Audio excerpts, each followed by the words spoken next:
It's time for the Rip City Wrap-Up. The Rip City Wrap-Up is brought to you by Dick Hanna Subaru, Believe in Nice, and Jack in the Box. Now here are your hosts, Joe Simons and Danny Marang. Despite a season-high 31 points from Shaedon Sharpe, the Blazers run out of magic in Orlando.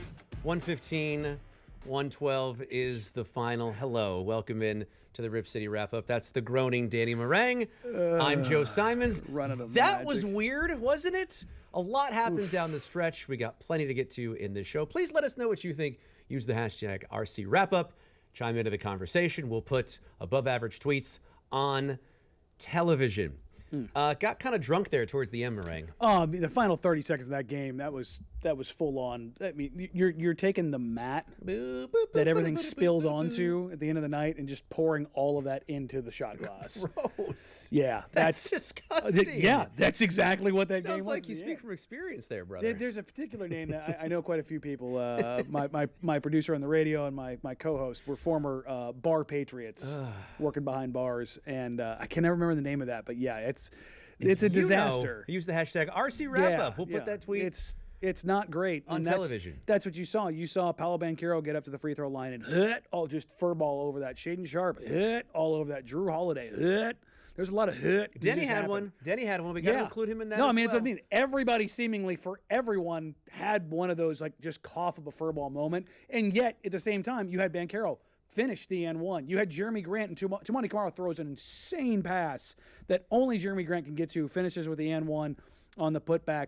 You had Shaedon get to the rim and draw free throws, and you had Anthony Black make a chase down block where it was millimeters away from being a goaltending call. I believe they got the call right.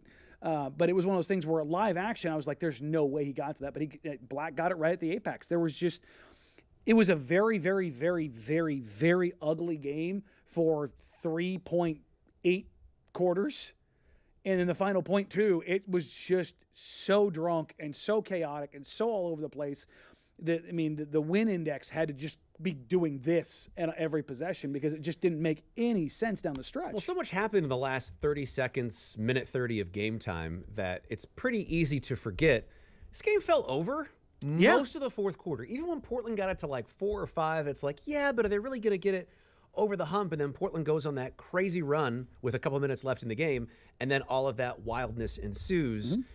A lot happened specifically today, but to pull it back out a little bit, it's the same theme. We've seen, not to this extreme, but we've seen this game 4 times now from Portland where they're just not able to find a way to get it done in the closing moments. This is, of course, the most dramatic example of that. But loud free throw misses from Shea, from Denny, who both had sensational games. Drew had a very sloppy turnover when it looked like Portland was either going to have a chance to win the game in regulation or was going to go to overtime. The notion that the Magic would even get a chance to win this game in regulation looked impossible given the circumstances that were there. But give credit to Desmond Bane. He hit an incredible shot. Toumani was all over him, and he was able to get the win. Yeah, Tom Haberstroh mentioned it. It's the longest game-winning shot distance-wise in Orlando Magic history. It was an insane shot. I mean, that leaning, falling, fading away into the corner, just nothing but net. I mean, absolutely cashed that thing. And Bane struggled this year. He has not been what you give up 4 first-round picks for, and Orlando has struggled this year. And to be honest, they weren't great tonight. They shoot 45, 27, 85. They get to the line, 8 more times than the Blazers? They convert 29 of 34, which is kind of the saving grace because they were 8 of 30 from 3. Portland is able to save some of this. Look at that. I mean, the little Bane action. Young man chose wisely. But the Blazers shoot a decent 13 of 36 from 3. It's 15 less threes than they took last game. They hit 4 more, so they're going to up their percentage. But there's been a little bit of a change in these last couple games. The Blazers did not force turnovers. The Magic only had 13 turnovers tonight. The Blazers only have 5 steals. That's now back-to-back games, the first time this season that they have back-to-back games where they haven't forced at least 10 steals. I think that while they did hold the Thunder down a little bit, it's a 115-112 game. I'm sorry, I said Thunder. The Magic. They held them down a little bit. It wasn't the disruptive level of defense. And you start wondering, are guys starting to get a little tired? It's the first real road trip of the season. Yes, they made the road trip earlier where it's LA, Utah. It's a little bit shorter, a lot shorter flights. This is a cross-country flight. You're coming off a game that you maybe feel like you probably should have won against Miami being shorthanded. guys are maybe a little dinged up, but Shaedon was there to pick them up. Shaedon was there offensively, but you had some inconsistency from Denny to start the game. The Blazers took really good care of the ball, but they also seemingly couldn't find anything outside of Shaedon in the early goings. You go quarter by quarter, the Blazers scored 24-32, which the Blazers bench unit, I believe, is 8th in scoring, big part of that being Jeremy Grant, but 20 in the third. But then they close out in the fourth with 36. They Jekyll and Hyde these quarters. There doesn't seem to be a through line of consistency because outside of Denny, no one has been, well, Jeremy too, with the exception of the game he fouled out of, nobody has been somebody you can consistently call upon offensively. And they have yet to put together a full night, a complement night from the entire, not even the entire team, but like their guys in general on offense. This was probably it was their least disruptive game defensively, but it was nice to see Shaedon Sharpe be as aggressive as he was tonight and find a way to manufacture points and get downhill almost all night. I don't think I felt like he settled at all. What was disappointing about this game, kind of in totality, you draw the attention to the quarters and the high point totals in the second and the fourth quarter. Mm-hmm. The commonality is Shea in those quarters. Mm-hmm. And I texted you because we weren't watching the game together at that point, but I was very disappointed when Splitter pulled Shea out in the second quarter when he got it going. It seems like Master Splitter is sticking with these, I won't say prearranged line shifts, but it's something close to that because there are subtle deviations, but it seemed like it was Shaedon's time to go out, and he did. But when I see 31 points for Shaedon Sharpe and I only see 29 minutes of action, alarm bells go off in my head, man. Yeah, I want to see him on the floor more. This could have been a 40-point night for Shaedon Sharpe. It's going to be interesting to see what that push and pull does, right? It's what way do they go with this? And Splitter has said publicly now a couple times that he's going to keep things shorter. He's going to try to get guys rest. And Shaedon came off the injury report. He's no longer on it, so you wonder if the ankle is feeling better and he's getting more lift, and that's why he looked a little more comfortable tonight. That could be a big part of it. But also, I think Shaedon, we've talked about this a little bit, his knowing how to rest, when to rest, when you're in game. Like, Thiago Splitter wants them playing at 100% at all times, but we all know that nobody can do that. Yeah. But knowing when and how, I think what Splitter is doing with him is regulating that for him. And even if he is cooking, it's like, I know you're cooking, man, but I need to keep you fresh. I need to make sure you're good, that you can give the intensity and the effort and the focus in those bursts. And some people will say that's so rigid. And it's like, oh, my God, people in Portland are mad about a Portland coach's decisions. Color me shocked. It's, it's always going to be that in some capacity. But wait a minute, can't you? You can be critical it's not of coaching. Binary, right? No. It's not like you're mad or happy. Like, well, there could be something in the middle. I think, find me that fan. Okay, I'm right here.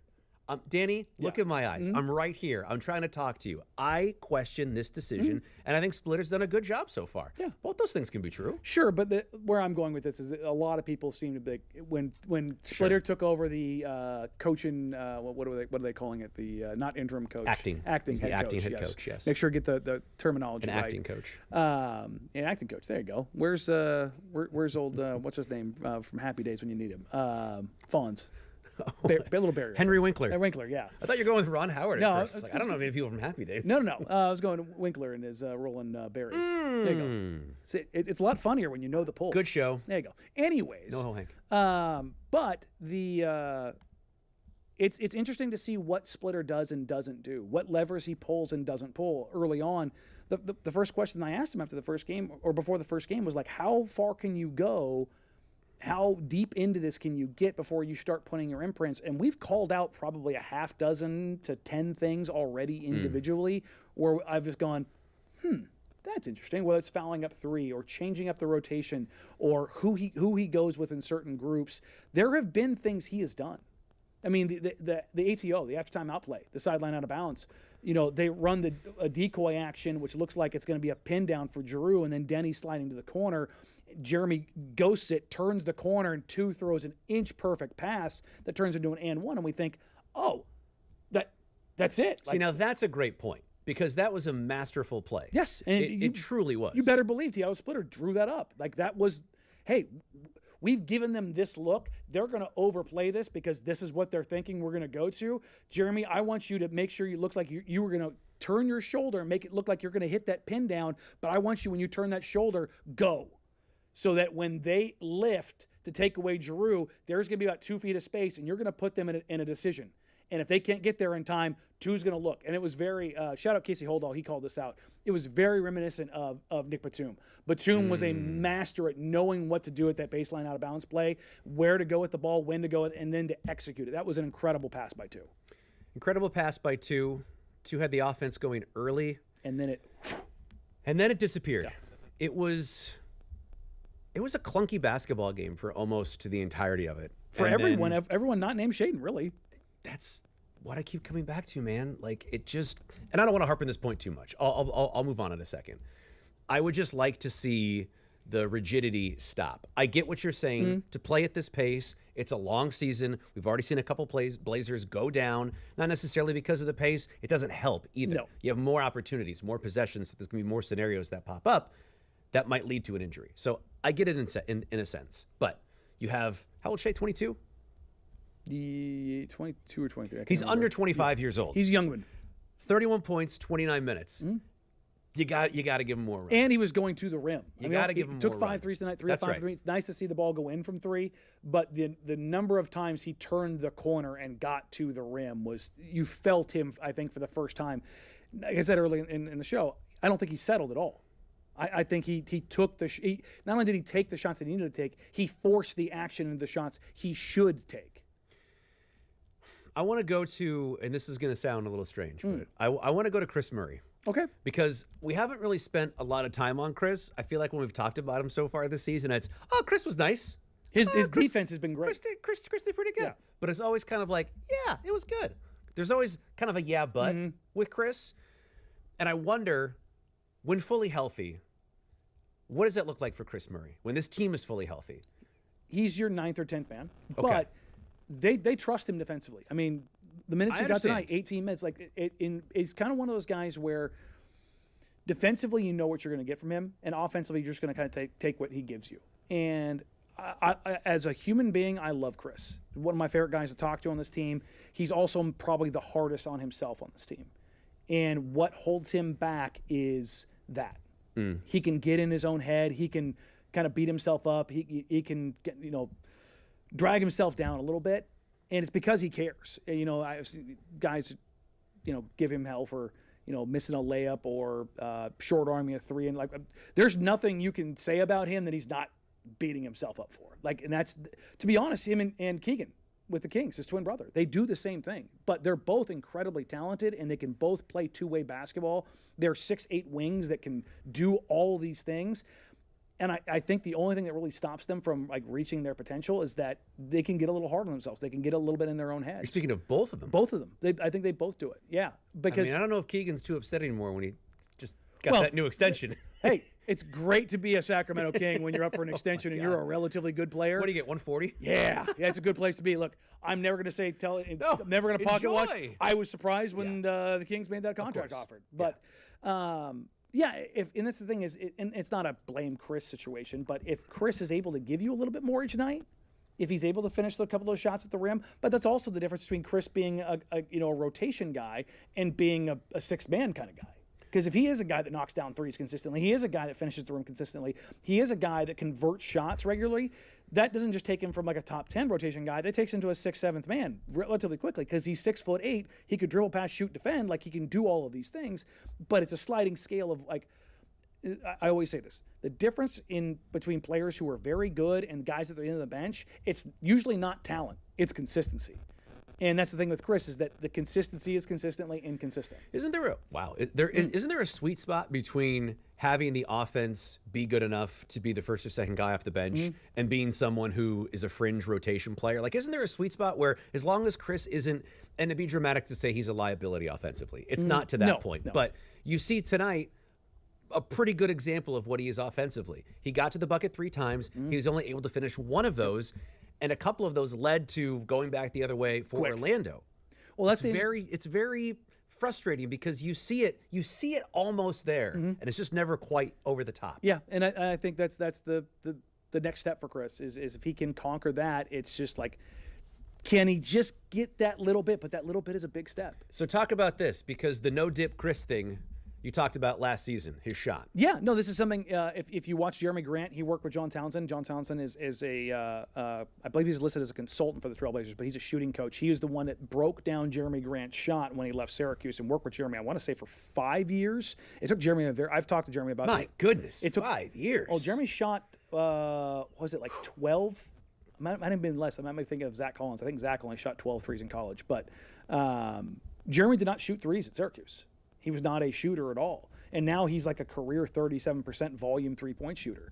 And he completely overhauled his jumper, and then he got to the point where he has the no-dip jumper, which, for anybody who doesn't know what a no-dip jumper is, the dip is when you catch and you get into that motion and then kind of go back up. If you watch Jeremy a lot of times, it speeds his shot up. Guys can't close out on him, and he gets the release off because he's 6'9". So already he's 6'9" with a high release. If he catches and he can maintain the ball here and just go straight up, it speeds up the release that much more. The only player I've ever seen block Jeremy Grant's three-point jumper is Victor Wembanyama.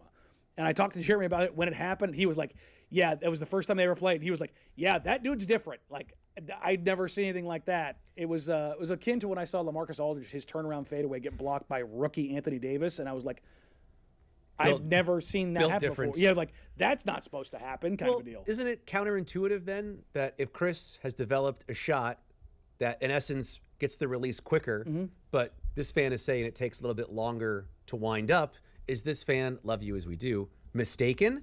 Or is Chris more deliberate with a no-dip? I think that's more what it is. It speeds up. It gets him out of his own head. If it's boom here, it's there's reaction. no time to think about it. Yeah, right. And that's often a thing that you have to kind of unlearn to be able to do this, which is why you don't see a lot of guys who can do it that well. Jeremy is one of the best in the league at doing it. And it's not like he's Steph Curry out there, but again, Jeremy is a 37% three-point shooter on volume. That's a good three-point shooter in the NBA. Like, I think league average was like 36.6 last year. But I think Jeremy, when you factor in his entire career, when early on he couldn't shoot it, and he's been, for the most part, above that ever since then. Like, that's a big deal. And I think that's something that Chris is just trying to work through. And if Chris can get to where he's a 36 to 37% just overall shooter at league average or slightly above, that's the difference between him being a guy who is a fringe rotation player and like firmly in the rotation or like a 6th, 7th man type. Doesn't mean he's the guy who you're relying on offensively, but you are reliant on him on what he can give you on a given night. But that's the reason most guys are on the bench, is the consistency or lack thereof. It's supper time. Oh.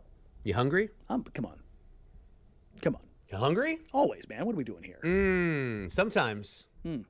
Not every day, mind you. No, that's not good for you. You just got to go big. How big? I'm talking the triple bonus Jack combo. That's 3 juicy beef patties, 3 Sleases of melty American cheese, shredded lettuce, pickles, and Jack's secret sauce. On a toasted bun plus fries and a drink, you can order it right now on the Jack in the Box app. 3 times the beef, 3 times the flavor. Love to see it. Danny, it's another great night for Rip City. Is it? I don't know. They played basketball. Absolutely. You know who's all about people just like this team? Dick Hanna Subaru. Right. From your very first visit to your first drive, they are focused on making a difference for you and for our community. That's why they say believe in nice. Dick Hanna Subaru, it's not just about cars. It's about people. It's time for a deep dive into a shallow topic. That's right. It's Trenbia. There's that sweet graphic. Oh, there you go. Okay, here we go. So this happened in the Knicks game. Jordan Clarkson, frustrated about fouling out. Josh Hart's trying to see what his plus-minus was. And Jordan just crumples it. And Josh is the best part about it. It's always Josh. It's always Josh. That's why I love him. He's just he is a walking emote. He just has a face that just conveys emotion. Yeah, there's no secret. No. And I mean, how many of these GIFs are there out there of Josh Hart reactions? So many. Just an endless amount. And it's at every stop. It's whether it's New Orleans, whether it's Portland, it's New York, it's you love talking about LA. Q rating, Yeah. about popularity of a like I would be stunned if Josh Hart, in the location that he stopped at in his career, is not beloved by the fan He base. 100% is. Look, he wasn't here that long, but They love him. The times that I got to talk with him in the locker room, great dude. It's People just- love Josh Hart. They do. People love Drew Holiday. Although Not tonight. Johnny Scapegoat tonight. Everyone very upset with Drew. Look, it was a bad turnover. I'll admit that.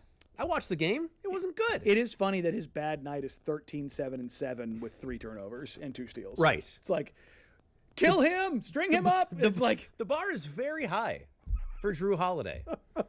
Drew playing like the bar. Yeah, producer Danny in the back. He kind of gives us the lay of the land of the temperature of Rip City social media, and he said people are killing Drew. Look, it was a bad turnover. It was really bad. Drew, here's the thing. Drew wouldn't be the scapegoat. Thank you, luxury tax. Not saying the other one. That's tough. But the you know who should be thanking Drew right now? Shaden. Because Shaden misses that free throw, all of a sudden you're getting ready to kill Shea. Then Paolo goes down and misses the free throws. You're like, you know what, Shea, you're out of jail. Yeah. And then Drew gets in there. You're like, when the inbound the ball, I said I think I would go with Jeremy here.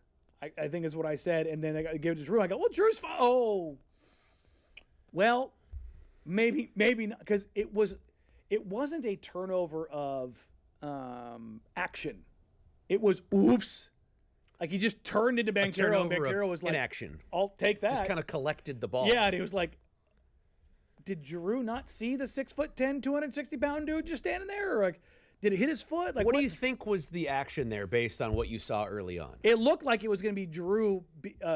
Well, there was a back screen on the other side. I think it was for Jeremy, because I think he came up and they were going to rescreen on the back side, and I think they were looking to either find Jeremy on a cut with somebody lifting. I'm trying to remember the exact play, but before it could even get into anything, turnover.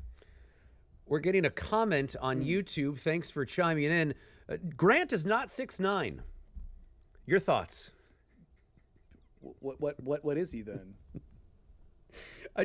I love the sweet spot of people disputing height and weight, because Marang don't battle Danny when it comes to how heavy or how tall somebody is. I'm around these guys all the time. Like, yeah, Jeremy's 6'9".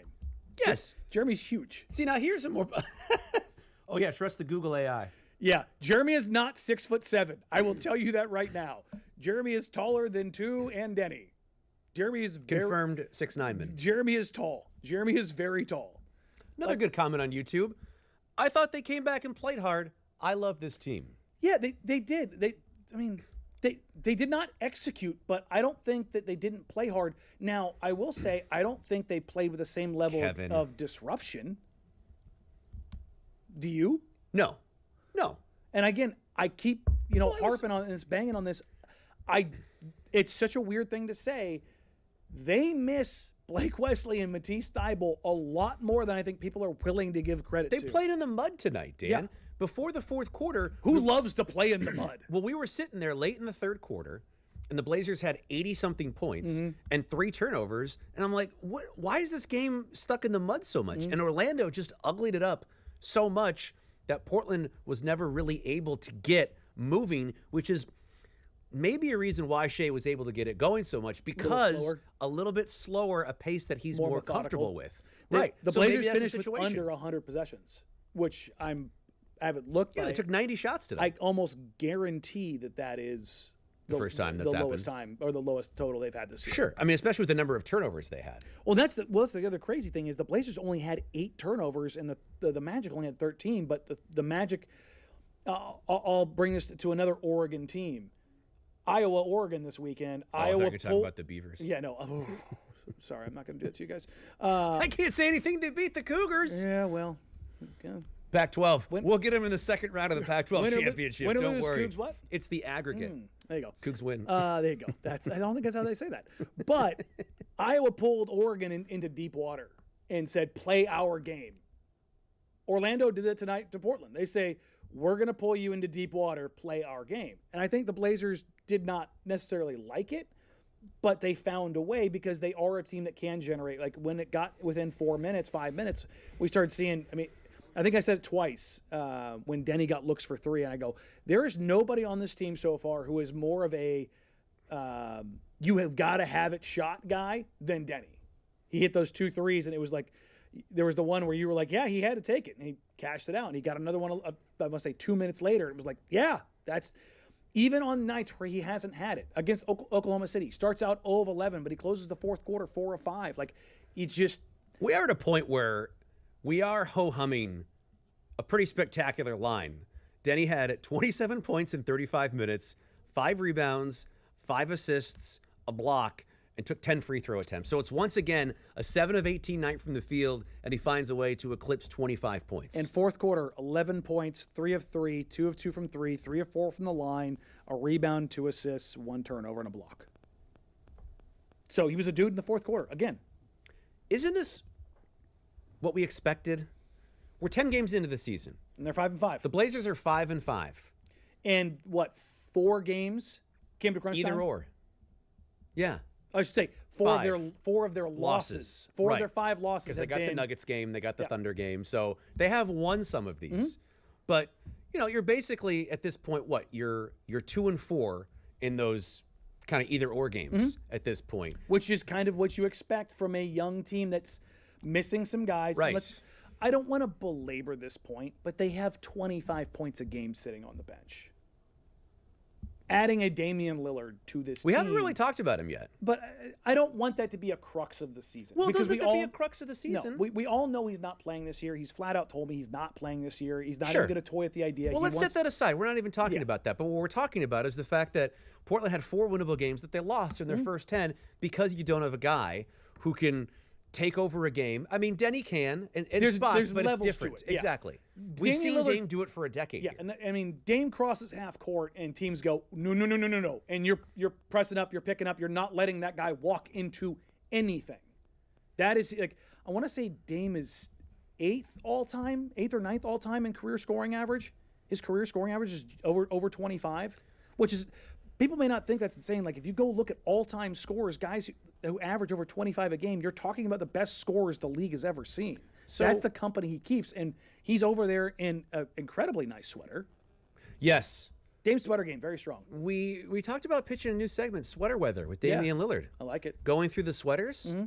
I couldn't wear that on the set. Not because I couldn't pull it off from a fashion perspective. But it's just a very warm in It's here. a very warm set. This is just water, and I love Jack in the Box. That's why I keep going to the cup. Damian Lillard, though. What? Because let's daydream a little bit. The Blazers lost. We're bummed out. Let's get excited. Okay. Let's talk about the 26-27 season. Sure. 10 games in, already looking at next season. That's right. There's only 72 of them left, folks. We don't have to worry about this season. I just say that out loud. There's some national games. Don't worry about it. Is it going to be like a 2 running back system? Or should Blazer fans say, okay, it's Damian Lillard, I can expect him to be the starting point guard, he's going to play 30 minutes a game? Or do we just not know? Because he's older, it's a different situation. There's a lot of unknowns right now, isn't there? I think the team will show you. You'll get a sense coming out of training camp. I'll know pretty quick. And into preseason. Look, if he comes back and his health is there, unless Scoot Henderson turns into... Look, Marang, that's your Christmas present. I mean, look at that. I mean, probably costs more than my house. That's probably not cheap. I'm gonna go ahead and go out on a limb. Bet you Dame didn't pay for it either, though. It's the perks. Isn't that the ironic thing? Yeah, the richer you are, the less you pay for it. It's weird how that works. Yeah, well, you pay the taxes in the gift bags. That's what you have to pay for. But he has earned every right to be the starter. Yeah. Unless Scoot Henderson returns from his hamstring injury and is full on Timothy Chalamet. Just comes out and dude, what does that world look like where Sterling is so good? Everyone's like, the consensus is Dame's gonna come off the bench. I've already seen on my radio show, I've had people like, well, when Dame comes back next year and he's coming off the bench, and I just go, huh? Do you know how good Scoot Henderson has to be to eclipse that? But can you? And that's not a shot. It's Scoot. No. Like, I understand, but can you see how people have gotten there? No, absolutely not. Empathy is when you put yourself in the position of another. So let's just think about how they could arrive at that. Do you put yourself in the position of Ted Bundy? Okay. Allow me to think about how they could put themselves in that position. That's crazy, Brain. This is someone who's going to be 36 next season? Sure. Coming off a devastating injury. Devastating injury. That's what I'm saying. If he's coming off the bench, it's because training camp in the preseason has shown you that he has lost a lot. Okay. He has earned the right to show that he has either lost that or not. But don't you think Dame is the type of dude where no. Let me finish the thought. Where he is going to comport himself like if he gets to a point where he's like, okay, I'm going to be this kind of player now. Sure. I think that is a conversation internally for a player that is one of the hardest to have. And I would say the staggering majority of them do not have it until well beyond that point. Whether it's, to me, the only player in modern NBA history who has had that conversation and had it successfully is Vince Carter. Well, I was going to make a very dramatic analogy where it's like, I'm just really going to bring this all down. But it's like when you have to put a pet down. Yeah. And it's like, you never do it too soon. No. You know, like you always reach that point because, you know, it's a love, it's a desire, it's a passion. And that's the way that I think. Come on, Anthony. Me? Come off the bench? Well, it's like, yeah. Like, I don't know if you can be a reliable narrator when it comes to. I'm not the one who said it. And then he did. What did he do? He swallowed his pride and came off the bench. Like, yeah. But name a star that just didn't have it anymore that was like, yeah, you know what? I will come off the bench. It doesn't happen. Vince Carter is like the only guy. You could say Rudy Gay, but his Achilles kind of mandated that. But this is Klay Thompson. Here's a perfect example. Right now in the NBA, such a unique Klay situation. Thompson is a multi-time NBA champion, well, first ballot Megan Hall Thee of Stallion Famer. helps. But he has been absolutely awful this year. Go Cougs. He needs to come off the bench. Like Father Time said, "Gotcha," and it's just he doesn't have it anymore. Is there anything to the fact that this is such a unique situation that a player was brought back in to specifically rehab for a team where he's going to go down as one of the two greatest players in the history of the franchise? And I get where people are going, and it has nothing to do with Dame's competitiveness or even his ability. It has to do with how we think of this injury, the age that Dame is. It has nothing to do with him. It has to do with what we've seen in sports up until this point. I would argue, I think it's weird that more people are going to that. That's not where my head went, to be clear. No, I don't think that. The number of people are like that he's going to come off the bench and he's going to be the sixth man, all this kind of stuff. Like, don't you think he's earned that right to show that he's not that guy? Well, he should be put in pen as the starting point guard to start until 26, he's not. 27. Yeah. For however that may come. And going the other way, and this isn't a shot at Scoot. Scoot has not shown anything close to the necessity of like, no, he's the guy. That Knicks game was pretty good. Remember that one in overtime? That was a good one. They didn't win. Danny. You can just feel the energy after that game. This city really cares, Joe. Oh, Marang, that's so true. The same goes for our friends over at Dick Hanna Subaru. They care about people and the community, not just cars. Exactly. For that first visit to your first drive, they're there every step of the way. Dick Hanna Subaru making a difference in proving they believe in nice. Look at that. Classic. You know that buzzer beater feeling? Yeah, no, it sucks. That's what the new that was a bad one for tonight. That's what the new classic Smash Jack is. A juicy smash patty, melty American cheese, lettuce, grilled onions, pickles, and Jack's boss sauce, all stacked on a soft brioche bun. The roof of the mouth is going to be okay. That's the ultimate MVP meal. You ever get that when you eat Captain Crunch and the roof of the mouth? It's the bane of my existence. That's the best burger at fast food. You can order it now in the Jack in the Box app. I just got that. Grab one and go big, just like Shaden Sharp. Bit of sad news. Lenny Wilkins passes away, 88 years old. What was really interesting was the number of teams, like everybody kind of released their like passing of Lenny Wilkins, but then you also the number of teams he was a part of. Well, that's as what's a so coach, funny. A player, a legacy guy. You're like, you know, former Trailblazer, former Sonic, and he's just gonna go down the list. Former. Like, this guy's been everywhere. Well, and especially as a '90s kid, I thought of him. Oh, Lenny Wilkins, that's the coach of the Hawks. Like that's all I thought of him as is this kindly older gentleman who coached the Hawks in the 1990s. But you look at his CV; it's pretty remarkable. He's in the Basketball Hall of Fame as a coach and as a player. Not a lot of those. He was a player coach for 4 seasons, 3 with the Sonics, 1 in Portland. He coached the Blazers for 2 years. And when he was a player coach in Seattle, he was an all-star for 2 of the seasons as a player while he was a coach. It's stuff that sounds made up now. That's full on like Flint Tropics type stuff. Right. It sounds like, all right, All right, Jackie Moon. It's a pretty remarkable life and a pretty remarkable career. He's obviously beloved all across the NBA, a huge figure in the city of Seattle because he led them to their only championship in the late 70s. How about Pacific Northwest basketball in the late 70s? It's pretty good. Let's go back. Tape delay, Brett Musburger on the call. There you go. Good old days. Brett Musburger, Mr. Raider. Mr. Raider indeed. But it's remarkable to have a guy who is just part of so many franchises for such a long period of time. I mean, his coaching career started in 1969 and wrapped up in 2005. From age 32 to 67. He was a 32-year-old head coach in the NBA and playing for the Sonics as an all-star. 35 years of coaching. 35 years is older than, I would say, most of the people back there. Did you combine them all? Yeah, that's about right. It's tough out here. What are you going, Clinton over there? Yeah, I mean, it's your definition of is. But I mean, look at Lenny's hair. Bring the player coach back. Bring the froze back. I know it's outlawed. God. Here's what you got to bring back: the froze, the player coaches, and let's get these coaches in suits. Can I be old man screaming at cloud? I can't stand it. Get the suits back. There are a lot of guys that I know who cover the Blazers with me. They are very pro suit. If for no reason they want to see Billy Donovan on the sideline rocking his suit game. It is quite.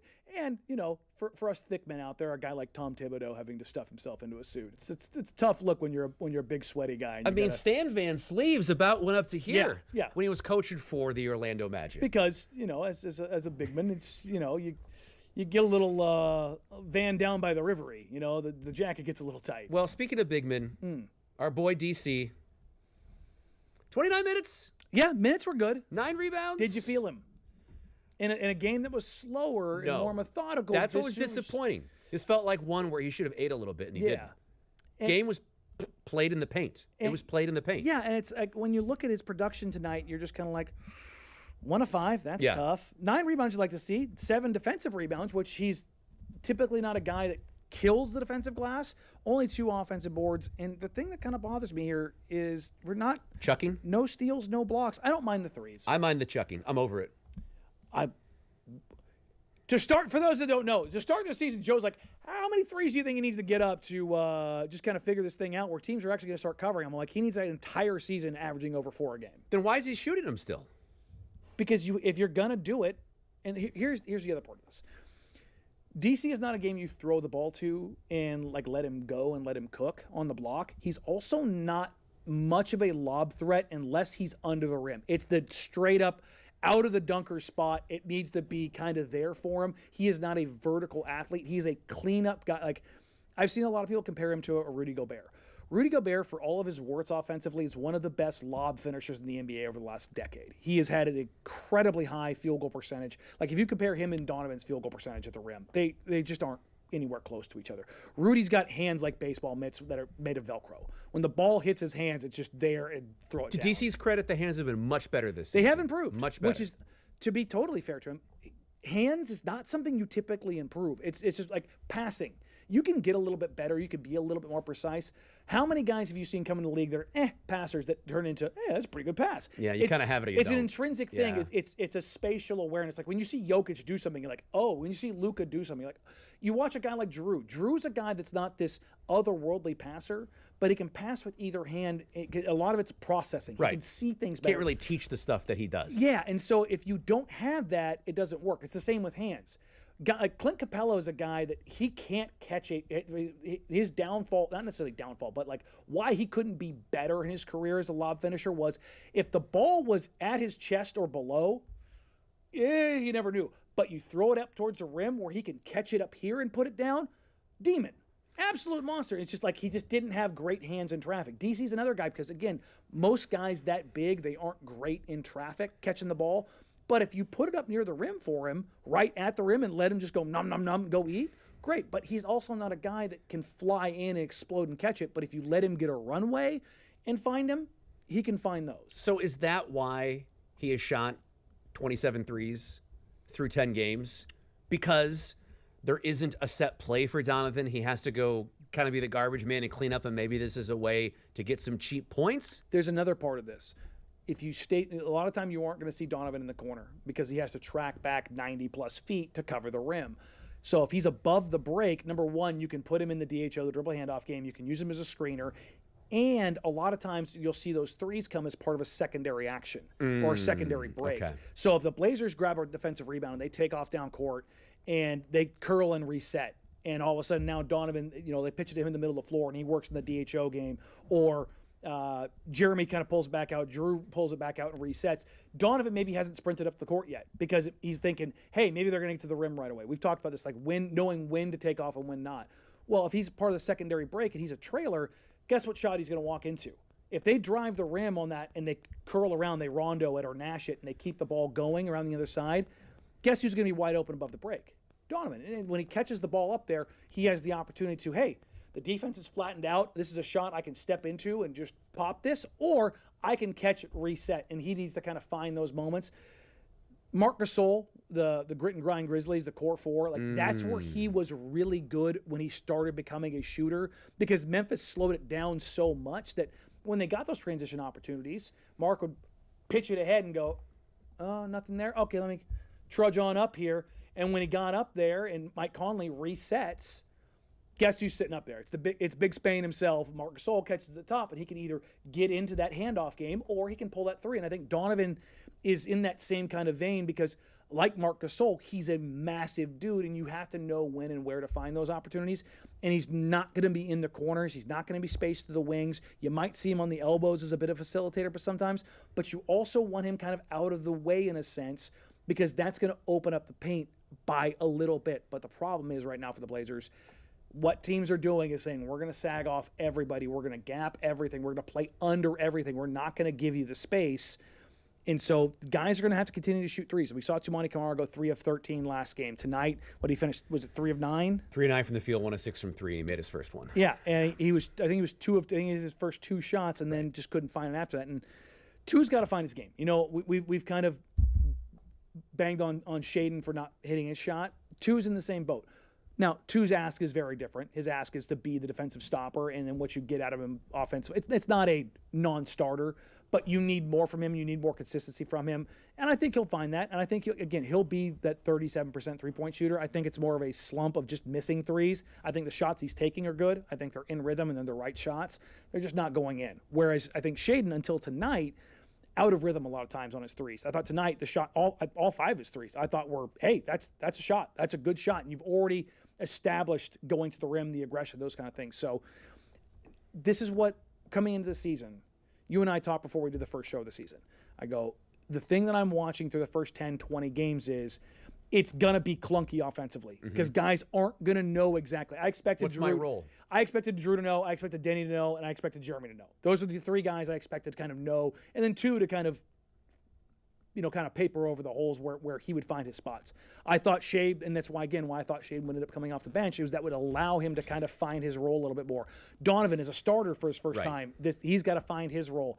And then with some injuries and Scoot not being out there, and obviously no Dame, there's a bit more fluidity in where things are coming from. And with them over the last 2 games not turning opponents over as much, the frequency of the easy opportunities is kind of dissipated. Even though Shea has the ceremony of being a starter, isn't he more practically coming off the bench, given the lineups seemingly that he gets run with? The middle game lineups, for sure. Yes, that seems to be where Shaden eats, because it is, okay, we need someone to kind of take over the game and dominate. And when Shea has it, he goes through these little bursts, and it feels like a good role. And I think it's, I criticized Splitter earlier because I would have liked to see Shea stay in the game more in the second quarter. But I will give him credit of having this really sort of clever, Jeremy is coming off the bench, but I'm pretty sure he's playing more minutes this season than Shaden Sharp is. Yeah. So you're keeping sort of the political side of it calm, while allowing Jeremy to continue to come off the bench, succeed in his role, Shea getting more comfortable in his role as a starter, but feasting in these little pockets where there's not a lot of offense on the floor. Honestly, I believe it to be purposeful. I think Thiago Splitter is doing that purposefully in that he is saying, I'm going to limit your decision tree. I'm just not going to put you on the floor with a bunch of other creators. Do you think this was his thought process going into the season, or it sort of has developed? And obviously he didn't have the job going into the season, but in game 2 when he took over, do you think he had that thought, or sort of I think it into happened by his third game, so game 4. I think he looked at that and went, because you can have your thoughts and your processes when you're sitting on the bench in that other seat, but when all of a sudden you're the one that has to pull those strings, you're like, do I want to do that here? Because you have to answer for it. Sure. It's very different when you're the one. Like it's really easy. You got to sit up there. But I mean, also Tiago will go up in the press conference and go, "Well, it's just wasn't a good game." I like that he was very calm, and he also had the back of the hair sort of exploding because you could tell he's just like, yeah, make your free throws. Well, we saw it. He was very frustrated when down the stretch. Right. He was animated at Jeremy, but he wasn't mad at Jeremy. No. And look. Danny missed a big free throw. Shea missed a couple, but Splitter was mad in that moment. He just had to get he was trying to get Jeremy, I think, to foul Paolo as fast or as try possible. and tie him up. Sure. Like do get something. Do up something. there, yeah. We have 10 seconds left in this game. And then there was the play where Ben Carroll scored, and got the N1. Yeah. It was a great little action. I believe they were on Franz through on the Iverson cut, and it made 2 open up just that little bit. And credit to Ben Carroll, he's 6'10", and just a 260, 270, just an absolute truck.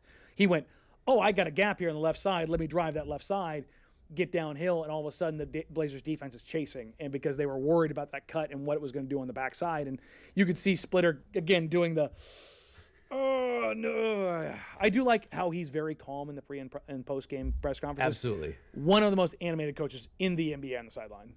It's fun. No, it is. He saves it all for the coaching. He is not every coach is up there every possession coaching. He is doing micro stuff, and I don't think there's a right or a wrong way to do this. I think it just kind of have to be. Not everyone's Phil Jackson. I mean, Phil. Yeah. Scotty, triangle. My knees and feet hurt. I'm not going to get up right now. And then they go in a timeout and be like, Mike, Dennis said you suck. What do you mean? What do you mean I suck? I'm going to go out, and then he played the mind games. He'd sit back and he'd let Tex Winter kind of get in and really diagram things and figure some stuff out. It was like It's the Zen master. We know we're near the end of the show because Tex Winter's name was said. Play a game at home. Turn to your sweetie, your kids, whoever you're watching with. See how many New Orleans Pelicans you can name. Good luck. You're going to be a lot better at that come Wednesday night. The Blazers need a get-right game, and they're going to the right place. They're going to the Big Easy to take on the dumpster fire that is the New Orleans, not Jazz. But it's the Pelicans. Pelicans. Oh, the Pelicans. Pelicans. I like that. The Aints and the Pelicans? Yeah. We're going to the Smoothie King Center? Yeah, I think it's still Smoothie King. Yeah. No more King Cake, baby. Shout out to Brooke, who doesn't have to deal with that anymore. Did they get rid of that mascot? Yeah, I think so. Now, is Pierre still kicking around? He's still around, and he's still haunting Brooke's nightmares. Poor Brooke. She's trying to do her job and stay warm in the arena. And I believe New Orleans is one, even though it's, down south, it's one of the cooler arenas. KC yet again said that the arena in Orlando was cold tonight. So I mean, it's Florida. You want air conditioning. You want to keep climate the air control. Yeah, you don't want to go outside in that swamp. If the Blazers lose to New Orleans, blank. Yeah, that's not good, boss. Because then you're what's 3, Joe? We call that a losing streak. Yeah. It's not a team meeting, but you're definitely going, what do we got here? This isn't good. This isn't great, Bob. And you could see the narrative shift very hard after what was a really promising start to the season. Hey, it's still a promising start to the season. It's Your fine. Blazers are 5-5. You're 10 games in. We'll do it again on Wednesday. Thanks for tuning in. We sure do appreciate it. Stressful game, huh? It's early. That's Have the great some part supper. about this. We love you all. Get some Jack in the Box. We love you all so much. Bye.